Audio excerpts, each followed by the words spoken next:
존경하는 국민 여러분, 우리가 방송을 진행하다가 버프링이 일어나서 잠시 끊겼는데 일부로 이제 앞에 방송이 이제 끝났고 이어서 2부 짧게 몇 가지 뭐 물어볼 말이 원체 많아서 내가 볼 때 1년 내내 해야 될 것 같아요. 1년 내내. 그래서 2부로 몇 가지만 한번 질문을 하고 여러분들 국민 여러분들에게 이 궁금증 갈증을 여러분 풀어드리도록 하겠습니다. 일단은 유재열 대표님. 네. 윤석열 대통령이 이제 특별검사의 중간 리더였죠. 그 그렇죠. 위에는 뭐 박영수가 있었나요? 누가 있었나요? 그렇죠. 네. 특검이었죠. 그 특검. 그 실무자가 한동훈이죠. 한동훈 한동훈 이제 비대위원장이죠. 비대위원장이죠.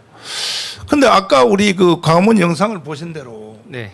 우리가 광화문 운동 안 했으면 윤석열 대통령도 대통령 되는 것은 거의 불가능이고 저는 대통령이 아니라 후보도 못 됐어요. 후보도 못 되고 반대로 그 또 법무장관 한동훈 있죠. 네. 장관을 어떻게 합니까? 예? 우리 광화문 때문에 장관도 하고 대통령도 하는 거 아닙니까? 근데 전혀 그것을 저는 몰라보는 것 같고 그래서 좀 그리고 지금 뭐 그걸 안 알아주는 것도 이제 감사하지만은 네. 그러나 윤석열 대통령은 이게 완전히 말을 보면 알거든요. 네. 이게 전향이 아니라 이게 어떤 그 생각의 터닝 포인트가 일어났던 것을 내가 그 1년 해보니까 만약에 대선을 우리가 가져오지 않았다면 아찔할 뻔했다. 그 영상 한번 보겠습니다. 들어보십시오.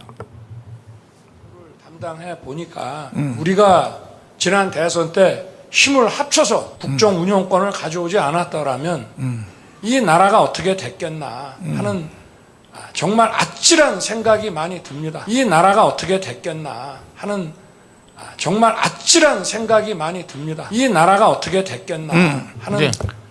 정말 아찔한 생각이 많이 듭니다. 여기는 그 엄청난 말이 함축되어 있는데 만약에 그 이재명이가 대통령이 되고 그 다음에 그 윤석열 대통령이 떨어졌다면 거꾸로 윤석열 대통령이 난 감옥 가 있을 것 같아요. 어떻게 생각하세요? 감옥 갔거나 망명을 했거나. 망명했구나. 왜 그러면 우리 목사님도 아마 망명을 하셨어야 될 거예요. 저도 참 큰일 날 뻔했네. 네. 저는 그냥 감옥에 계속 있었겠죠. 계속 감옥? 왜냐하면 이제 이재명 뒤에서 몰래 그 프레임이 그거거든요. 이재명 뒤에서 이재명이 준 권력을 가지고 몰래 도둑질한 놈. 네. 이제 이런 식으로 이제 저는 프레임 씌워서 저는 그냥 감옥에 있는 상태가 됐었을 겁니다. 자, 어쨌든 대통령 후보로 완주를 했잖아요. 네. 이재명이가. 네. 천문학적인 돈이 필요하다고 난 들었거든요. 대통령 후보를 수행하려면. 네. 그 나머지 돈은 어디서 조달했는지 혹시 이재명이 그 당시에 이제 대기업들에도 네. 관심이 많았습니다. 자기가 자기가 이제 재벌 해체 이야기를 했지 않습니까? 그렇죠. 그래가지고 제가 이제 이재명한테 물어본 적이 있습니다. 그 재벌 해체를 이야기했다가 지금 우리나라 산업 구조에서 지금 그런 상태가 된다 그러면 네. 이거 엄청난 영향을 줄 텐데 그게 가능하겠습니까? 그랬더니 그게 뭐 말한다고 되나? 이렇게 이야기를 하더라고요. 그냥 하는 이야기지. 뭐 말한다고 되겠어? 이렇게 이제 이야기하는 거죠. 그러니까 말하자면 이제 재벌 해체라는 것을 만약에 그 진짜 하려고 그러면요. 네. 규정으로 하겠죠. 사실상 그리고 우리나라가 지금 규정적으로도 재벌 해체를 하고 있는 겁니다. 왜 재벌 해체가 왔냐면 주식으로 물려주면은 70% 정도를 갖다가 지금 재산세로 내야 되, 상속세로 내야 되지 않습니까? 맞아요. 현금일 때는 50%, 그 다음에 이제 주식일 때는 70%를 내야 되는데 세상에. 사실상 뭐냐면 이거는 재벌 해체랑 다름없다라고 저는 이미 법이 그렇게 되고 있습니다. 그러니까 전 세계에서 지금 상속세가 이 정도 높은 나라가 있는지 모르겠습니다. 내가 다음에 제가 또 마지막 물어볼 말은 이재명의 자선전에 대해서 한번 물어보려고 그러거든요. 한번 네. 준비해 주시고 일단은 윤석열 대통령은 그 외에도 많은 워딩이 있어요. 보면은 완전히 이 변화가 일어난 거야. 이거 내가 속았구나. 문재인한테 속았다 하는 것을 충분히 말하는 말들이 있거든요. 특별히 그 장춘체육관에서 자유총연맹에서 연설한 걸 보면요. 완전히 문재인한테 내가 속고 당했다. 이게 뭐 적나라하게 여기 나와 있는데 방송실 한번 들어봐 주시면 이 말이 엄청난 말이거든요. 한번 들어봐 주세요. 우리는 많은 도전과 위기에 직면해 있습니다. 조직적으로, 지속적으로 허위 선동과 조작 그리고 가짜 뉴스와 괴담으로 자유 대한민국을 흔들고 위협하며 국가 정체성을 부정하는 세력들이 너무나 많이 있습니다. 돈과 출세 때문에 이들과 한편이 되어 반국가적 작태를 일삼는 사람들도 너무나 많습니다. 자유 대한민국에 대한 확고한 신념과 뜨거운 사랑을 가진 여러분께서 이 나라를 지켜내야 합니다. 왜곡된 역사의식, 무책임한 국가관을 가진 반국가 세력들은 핵 무장을 고도화하는 북한 공산 집단에 대하여 유엔 안보리 제재를 풀어달라고 읍소하고 유엔사를 해체하는 종전선언을 노래 부르고 다녔습니다. 우리를 침략하려는 적의 선의를 믿어야 한다는 허황된 가짜평화 주장이었습니다. 자유 대한민국을 무너뜨리려고 하거나 자유 대한민국의 발전을 가로막으려는 세력들이 나라 도처에 조직과 세력을 구축하고 있습니다. 이것은 보수 진보의 문제가 아닙니다. 자유 대한민국의 정체성을 지켜야 하는 문제입니다. 됐어요. 자, 이게 이제 결국은 이게 이제 그 완전히 생각의 변화라는 증거로 유엔사 해체를 노래 부르고 다녔다. 문재인을 공격한 얘기거든요. 이걸로 이제 충분히 우리는 알아들 수 있는데 한동훈 그 법무부 장관은 이와 유사한 발언이 전혀 없어요. 지금까지. 네. 오히려 김경유를 자꾸 가까이 하고 그러니까 같은 그 특검을 했는데 그때 특검의 핵심이 뭡니까? 특검 했던 핵심이 삼성 조사하는 거. 네. 그다음에 또 박근혜 또 그렇죠. 뭐 경제 공동체 네. 뭐 조사하는 거 그거지 않습니까? 네. 대부분은 더 박근혜가 다 무죄가 됐잖아요. 네. 무죄가 됐고 제가 한 번은 그 정유라 네. 최서원 최순실 그 따님하고 여기서 대화한 적이 네. 있는데 그 금메달 딸 때 네. 그 삼성의 말로 딴 게 아니고 그때는 삼성하고 관계 없었고 네. 자기 개인 말로 아시안 금메달 땄다는 얘기야. 네. 근데 이제 금메달 막 따니까 삼성에도 그때 승마단이 있었고 네. 삼성에는 그 좋은 말들 삼성에 지원받는 그 선수들은 금메달 못 따는데 정유라가 땄단 말이야. 네. 그러니까 정유라를 삼성이 스카웃해서 도쿄올림픽에서 금메달을 따게 해야겠다 해서 이제 그 말을 지원했다는 거 아닙니까? 네. 근데 그 말 자체 소유를 다 준 것도 아니고 네. 그 훈련용으로 지원한 건데 네. 이걸 뭐 그 뇌물죄 뭐 네. 이재용하고 엮어가지고 이재용도 감방 보내고 박근혜도 감방 보내고 했는데 여기에 대해서 윤석열 대통령은 충분히 사과를 했다고 봐요. 제가 볼 때는. 왜냐하면 달서에 가서 1시간 동안 둘이 방에서 독대를 하고 또 그 후에 또 여기 한남동으로 초청해서 그 식사도 하면서 난 충분히 그 다 이제 관계가 됐다고 보는데 이 한동훈 장관 있잖아요. 비대위원장. 혹시 그런 그 워딩 있잖아요. 사과. 내가 그때 특검할 때 내가 그때 착각했었다. 그러한 그 사과의 표현이 대통령은 더 이상 할 수 없는 만큼 한 거거든요. 근데 장관이나 비대위원장은 솔직하게 노골적으로 사과할 수 있거든요. 나 그때 상황 파악을 전혀 못했기 때문에 내가 무리하게 수사를 했다. 이번에 특별히 대법원장 다 무죄됐잖아요. 네. 양승태. 네. 이런 거에 대해서는 공식적으로 사과해야 되는 거 아닙니까? 사과 안 했죠. 안 했죠. 김명수가 고발을 해서 시작한 수사였다 이렇게 얘기했죠. 그리고 이거는 이거와 관련된 사과 같은 게 없고 인생의 화양연화야라고 얘기했죠. 자기 인생의 화양연화야. 그 시절에 재벌 잡아주드리고 그리고 대법원 양승태 그리고 또 이재용 회장까지 뇌물 공여 이런 거를 다 박살을 냈을 때 그때가 이제 자기 인생의 화양연화라고 얘기를 했었던 적은 있지만 그 다음에 이거에 대해서 아 내가 잘못했고 속된 말로 오바했다라고 얘기한 적이 없죠. 그러니까 저는 윤석열 대통령 되게 안쓰러운 것 중에 하나가 저렇게 말씀하시잖아요. 네. 근데 저렇게 말씀을 한다고 해도 실질적으로 국가 정책이 되려면 옆에서 이제 도와주는 사람들이 있어야 되잖아요. 그렇죠. 그러니까 제가 파악한 바로는 윤석열 대통령이 저런 발언을 하면 네. 밑에 사람들이 아 왜 저래? 왜 구구처럼 발언해? 어. 이런 반응들이지 저거에 대해서 나랑 그 윤석열 대통령하고 자기 자신들이 동지다 이렇게 생각하고 같이 행동하는 사람들이 그러니까 저는 윤석열 대통령한테도 말씀드리고 싶은 건 문제다라고 말씀드리고 싶으면 본인이 저렇게 생각을 하면 동지를 찾아야 되잖아요. 동지는 광화문밖에 없는데. 동지로 함께 일을 해야 되는데 네. 인연으로 인사를 해요.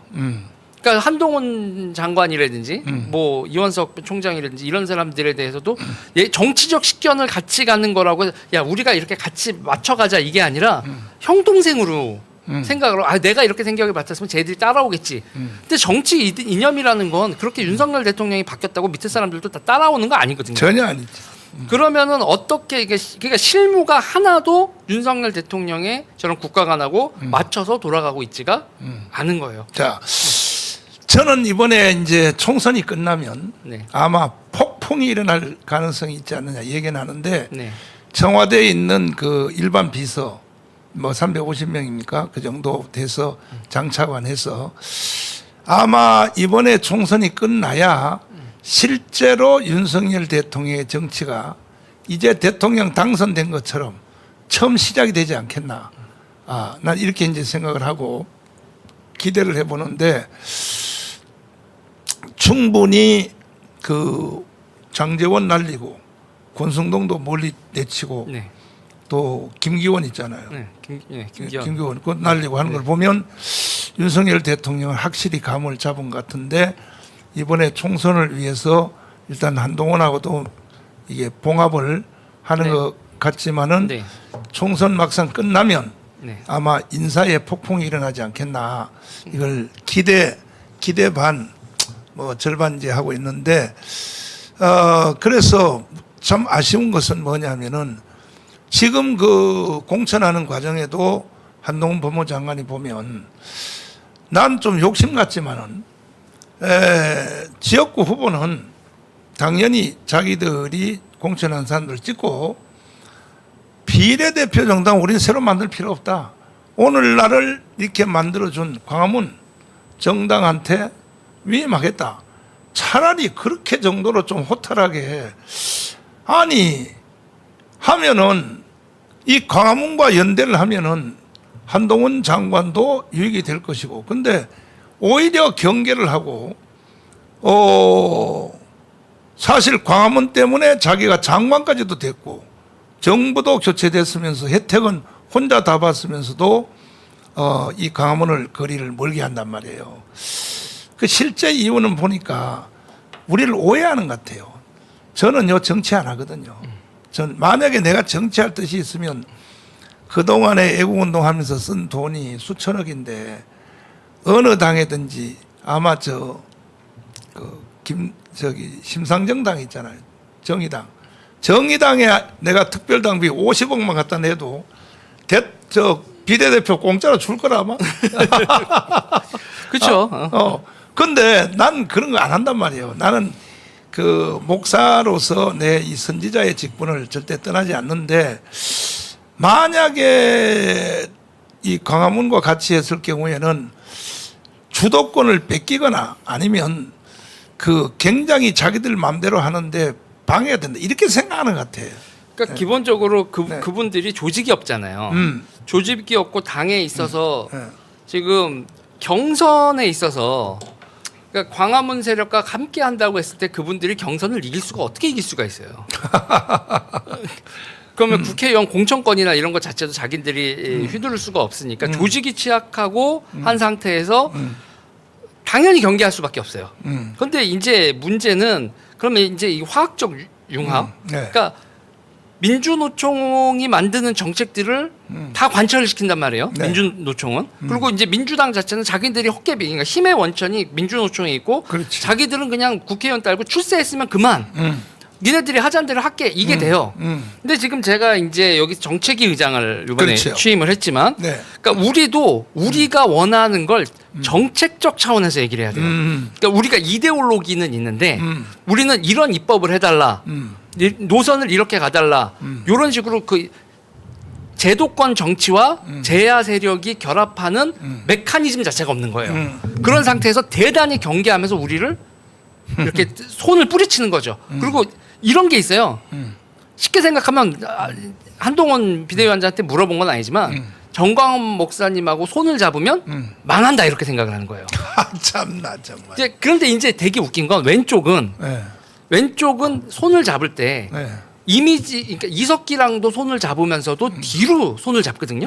그러면 공식적으로는 이게 선거 전략으로 좋지 않다라고 판단을 해도 그러면 뒤로라도 손을 잡아야 된단 말이에요. 근데 그것도 안 하는 거죠. 그러니까 다른 세력이라고 생각을 하는 거지. 이게 하나의 대선을 같이 치른 동지라는 그 동지 의식 자체가 아예 거의 없다고 보면 되는 거예요. 참 정말 참. 그러니까 보니까 정치는 이 뭐 법률 뭐 검사 이거는 잘했는지 모르지만 정치는 내가 보니까 전혀 모르는 것 같고, 그러므로 우리는 이제 우리의 단독 실력으로 네. 우리가 이번에 3.1절 대회를 선포해서 우리가 자유마을 카드를 남발을 아예 1,000만 명을 찍어서 조직을 1,000만 명 해서 우리 실력으로 원내 교섭단체에 들어가겠다. 이게 이제 우리가 이제 지금 하고 있는 일인데, 막상 우리가 원내 교섭단체 20석 이상 들어가면 그때 가서는 한동훈 그 비대위원장도 뭐 그때는 정치 안 할지도 모르죠. 뭐 좀 자기는 출마 안 한다 그랬으니까. 그러나 막상 그렇게 되면은 오히려 우리한테 혼날 수가 있어요. 혼날 수도. 예. 저는 광화문 세력에 대해서 제가 되게 짠하게 생각하는 것 중에 하나가 요번에 이렇게 동감을 해도 윤석열 대통령이 마음에 안 드는 구석이 있고 한동훈 비대위원장이 마음에 안 드는 구석이 있어도 지역구를 국민의힘 찍어줄 분들이 많아요. 어쨌든 이겨야 된다 이렇게 생각하면서. 아니 찍어줄 사람이 많을 정도가 아니라 네. 사실 뭐 우리는 과거에 우파 정당 있죠. 이승만의 자유당부터 시작해서 네. 공화당, 박정희의 민정당, 뭐 새누리당, 한나라당 해서 이건 우리 한국 특별히 기독교계는 맹목적으로 몰빵 때렸거든. 몰빵 때려가지고 대국적인 견지에서 지역구는 할 수 없이 이제 그 찍을 수밖에 없다. 그게 또 틀린 전략도 아니고. 맞아요. 근데 이제 저는 그런 거죠. 그렇게 해주면 비례는 맞아요.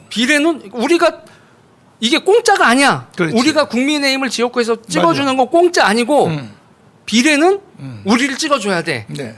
라는 이런 게 있어야죠. 그렇게 해서 사실은 그 견제가 없는 권력은 절대 부패한다 하는 말대로 국민의힘 정당은 149석 하는 게 딱 좋고 우리가 51석 해서 둘이 합쳐서 200석이 되면 이거는 정말 금산천하가 되는 건데 어떻게 될지 이제 머지않았습니다. 자, 이제 마지막으로 이재명의 자서전이 그 네. 내용이 네. 저는 그 읽어보고 충격을 받았거든요. 네. 이재명의 자서전을 크게 나눠 보면은 첫 번째가 주한미군 철수거든요. 주한미군 철수. 근데 그때 이재명한테 충성을 다할 때 이재명이가 주한미군 철수론자는 것을 혹시 아셨을까요? 이재명은 실질적으로 아이덴티티가 저는 제가 알기로는 없습니다. 네, 없어요. 제가 알기로는 그러니까 뭐냐면 어. 주한미군에 대해서도 뭐냐면 저한테는 뭐 주한미군 철수 하겠어? 그다음에 미군이 가만히 있겠어? 이제 이런 것들 그다음에 미국에서 태클을 걸면은 이거 뭐 힘들지 않겠어? 이제 이런 부분에 대한 어떤 고려가 좀 있었습니다. 아니 근데 왜? 근데 이제 뭐냐면 네. 다만 지금 현재 그 민주당은 과거의 민주당이 아닙니다. 그러니까 뭐냐면 과거 민주당은 여러 세력들이 이제 규합이 돼 있었고 그렇지. 여러 목소리들이 있었던 것들을 갖다가 통합하는 개념이 있었는데 네.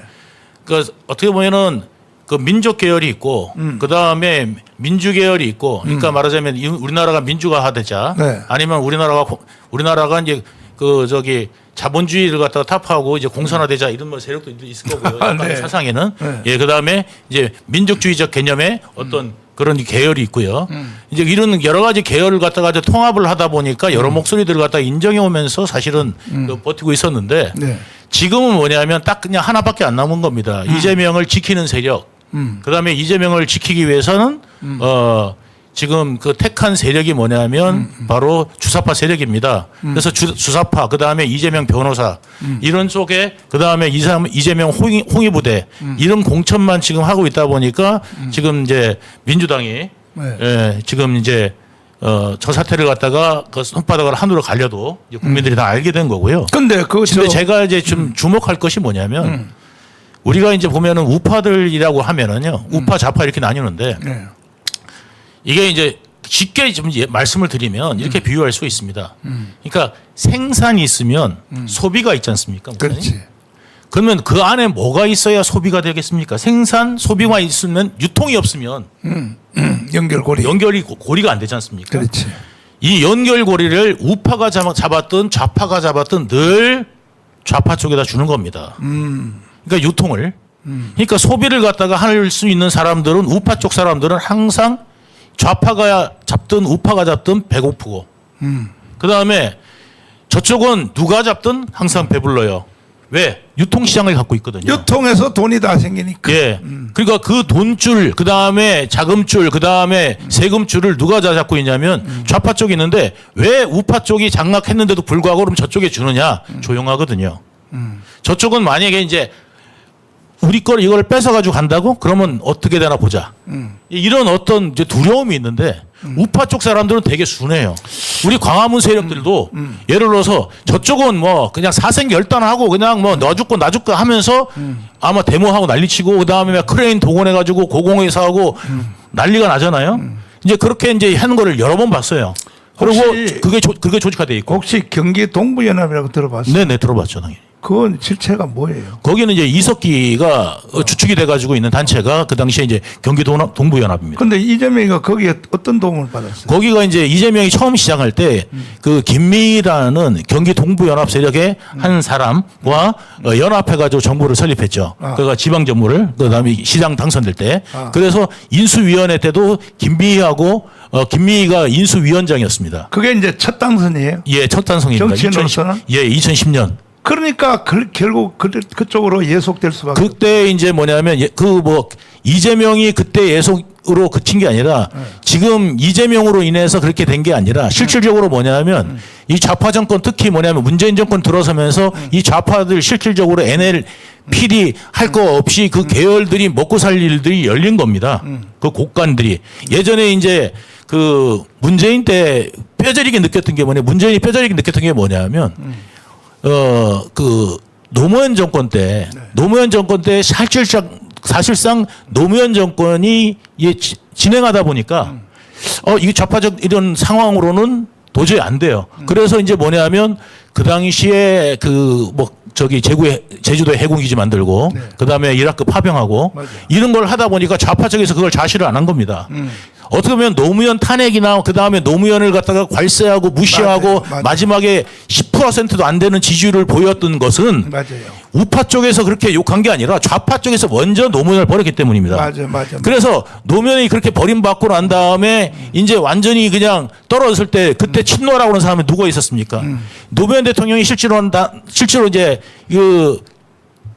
돌아가시고 난 다음에 네. 그때서야 내가 친노고 진짜 친노고 하면서 다시 슬슬 나타난 게 네. 바로 좌파들입니다. 자, 그 자서전 예. 내용의 두 번째 주제가 재벌 예. 해체거든. 예. 재벌 해체란 말을 그 옆에 있을 때 주로 많이 했어요. 어떻게 했어요? 재벌 해체 생각 없습니다. 재벌 해체 생각 없었고요. 아. 왜냐하면 이미 우리나라 상속세로 재벌 해체 가능합니다.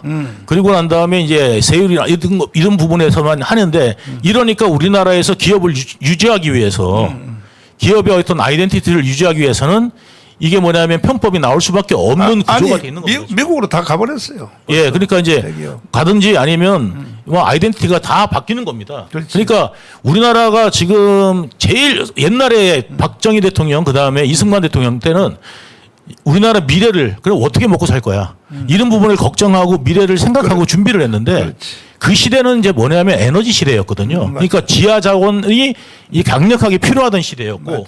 이제 그 시대를 어떻게 극복하느냐의 문제였지만 지금은 뭐냐면 이 자원이라는 게 두 가지 자원이 있습니다. 지하 자원과 인적 자원이 있는데 이 인적 자원과 지하 자원이 두 개가 다 잘 된 나라는 선진국이고 예. 근데 우리나라 같은 경우는 지하 자원이 없어요. 그러면 이제 인적 자원이라도 있어야 되는데 지금 인구 절벽 시대를 맞이하고 있는 거는 우리나라한테는 정말 이건 지옥 가던 일이거든요.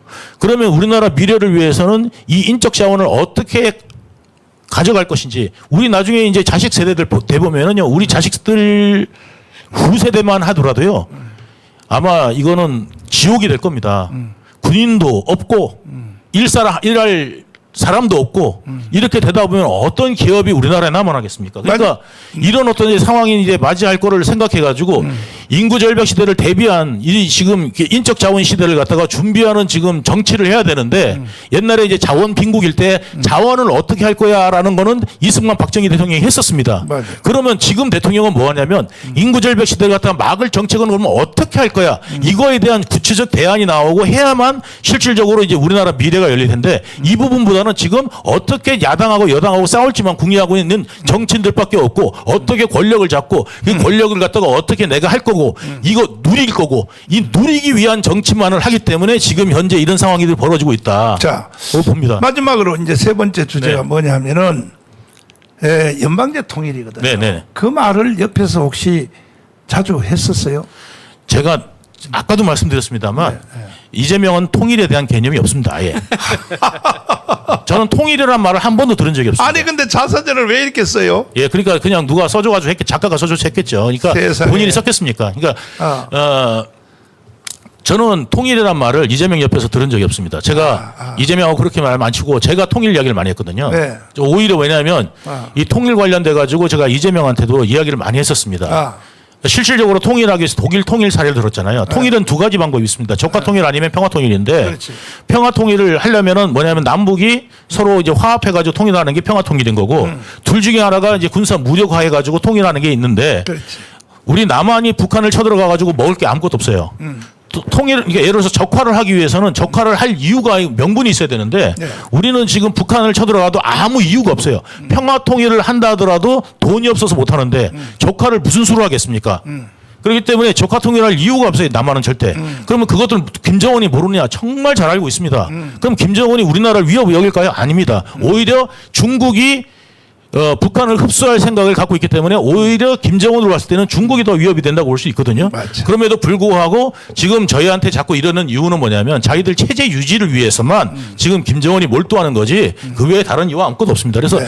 적화 통일 뭐 이야기하는데 적화 통일 아니면 평화 통일인데 평화 통일은 진짜 이것도 사실 굉장히 어려운 이야기고 그래서 이제 그 부분에 대해서 이재명하고 이야기하려고 그러면요 이재명이 입을 닫아버립니다. 하하. 예, 그렇기 때문에 평화통일 관련돼 가지고 저 이재명하고 이번에 토론에 만약에 대통령이 아니라 계양구에서 나가면요 통일 방안 있으세요? 통일 방안은 생각한 거는 어떤 아니, 방안이냐고 자서전 제가 가지고 물으면 되겠어. 아니 뭐 자세전 떠나서 제가 물어볼게요. 제가 집중적으로 물어볼게요. 그래가지고 평화통일 무슨 수로 할 수 있는지를 제가 한번 물어보겠습니다. 그리고 아니면 연방제 통일이라고 생각한다 그러면 연방제 통일을 해가지고 어떤 방식으로 할 수 있는지 그렇지. 그거를 뭐 내가 구체적으로 물어보겠습니다. 오케이. 예, 근데 이게 어렵습니다. 네. 자, 이제 마지막으로 한마디 이제 국민들한테 이제 하시고 이제 앞으로 이 우리 자담을 여러 번 이제 해야 될 것 같은데 네. 정책위 의장이잖아요. 네. 정말 대한민국이 그 마지막으로 가장 이 문제거리다. 가장 이 심각한 문제가 있다 그러면 뭘로 보십니까? 그러니까 업혀가려고 그래요, 다들. 아, 자기가 업으려고 생각을 하는 게 아니라 나 약자인데 업어줘. 예. 이걸만 요구를 하는 사람들이 다 그러면 그런 식으로 가면 나라가 돌아가겠지 않죠. 그렇지. 그러니까 이놈의 약자 타령 속에서 그러니까 성실함, 성실함, 정직함, 그리고 능력 이런 거 우대하는 대한민국이 싹 그런 우대가 사라졌어요. 그러니까 잘난 놈을 잘난 잘난 대우 안 해주고, 그렇지. 그리고 나 도와줘, 나 도와주는 거 니들 국가가 해야 되잖아. 그러니까 징징징징 거리는 것만 지금 나라가 꽉 찬 거예요. 결국은 뭐 네. 남미처럼 가자 그런 뜻이. 그렇게 되죠. 그러니까 이재명 얘기 조금 전에 나왔지만 이재명도 되게 웃긴 거예요. 그러니까 민주당의 득세하는 건 자주파라고 부르거든요. 그렇죠. 이제 우리가 이제 종북 이렇게도 부르는 그 자주파인데 이재명은 지금 유동규 후보가 얘기해 주셨지만 자기 생각이 있는 게 아니라 그 인간들한테 업혀가는 거예요. 네. 그러니까 업혀가는 놈은 밑에 없는 놈이 쭉 따라가는 대로 가는 거잖아요. 그러니까 지금 이 상태에서 뭐냐면 정치인들도 자기 노선이 있는 게 아니라 그냥 누가 정치 노선도 그 민주노총이 법 만들고 정치해주면 그거에 그냥 업혀가는 거예요.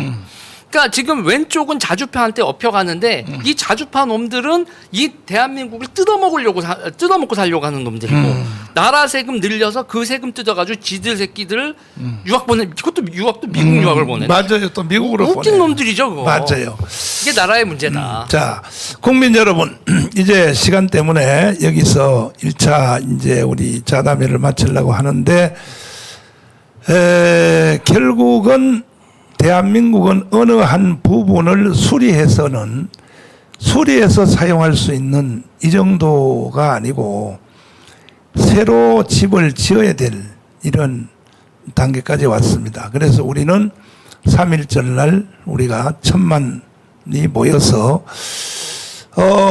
이거는 뭐 나쁜 쪽이 아니라 국민혁명을 우리가 완수를 해서 윤석열 대통령을 지켜내고 윤석열 대통령이 정말로 정치를 할 수 있는 출발점을 만들려고 3월 1일 날 3.1절 대회를 우리가 공포하고 있습니다. 기대를 가지십시오. 왜냐하면 저는 나이가 70이 넘었습니다. 제가 70이 넘은 나이에 뭐 제가 했던 마지막 일이 저는 정권 교체라고 보고 제가 그걸 위해서 3번이나 감옥을 갔다 왔는데 이제는 뭐 이렇게 해서 겨우 정권 교체를 했는데 젊은이들이 아직도 잠에서 못 깨어난다면 뭐 저는 인생을 살 의미가 없는 겁니다. 그러나 이 두 보십시오. 이 두 젊은이들이 말하는 걸 한번 보세요. 기대를 해도 되지 않습니까? 그 여러분들께서 너무 낙심하지 마시고 이와 같은 젊은이들이 지금 불같이 일어나고 있다는 것을 아시고 잘 우리 기성세대가 조금만 더 도와주고 지도해주면 아마 저 자유통일 그리고 세계 G2 국가라고 하는데 이 특별히 오늘 이 자리에 오신 이 두 축이 큰 기여를 하도록 여러분 기대해 주셔도 좋을 것 같습니다. 이제 다음 시간에 또 속히 우리 시간을 마련해서 뭐 궁금한 게 한두 가지가 아니니까 특별히 유동규 대표님은 1년 내내 들어도 이게 부족할 것 같은데 이 내용들이 여러분 또 기대해 주시기를 바라고 오늘 방송은 여기서 마치도록 하겠습니다. 다음 방송도 계속 이어서 우리 광화문 운동을 위해서 우리 실제로 제일 밑바닥에 풀뿌리 자유마을 우리 대표들이 지금 방송을 준비하고 있습니다. 계속 이어서 시청해 주시기를 바랍니다. 자, 감사합니다. 네, 안녕히 계십시오.